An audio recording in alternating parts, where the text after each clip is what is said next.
Thank you. I rise in support of ACA 5. 25 years ago, like we're seeing today, I was out there protesting.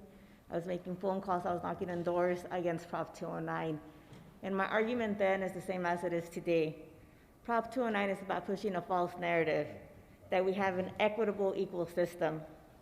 It's a false narrative that people of color and women are in full charge of their faith. But we know that if you're black, if you're brown, if you're a woman, you're more likely to be poor, you're more likely to live in pollution, you're more likely to have untrained teachers, you're more likely to be incarcerated or to die prematurely, and the list goes on. This false narrative also implies that we failed to succeed because we didn't try hard enough, because the system rewards hard work equally. But we also know this is false. The reality is that the system is made to make brown and black people fail more often than not. And it's a miracle some of us do have mobility.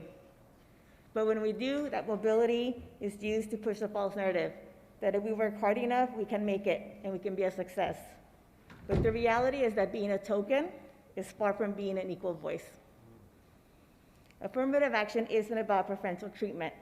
It's about acknowledging that the system isn't equal, that we have a system of institutional racism and sexism that makes it much harder. It makes it impossible for us.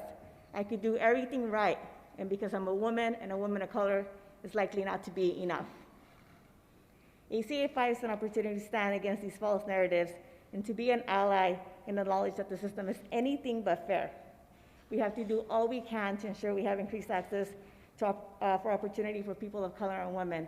And let me be clear, when we have that opportunity, not only do we rise to the occasion, but we exceed, because we've been taught to be twice as good or 3 times as good. And so I hope that today we help correct the injustice that was done 25 years ago at the ballot. And it's not enough to vote yes on ACA 5. I hope you go home to your districts and you campaign between now and November to make sure that we repeal this and we end these false narratives.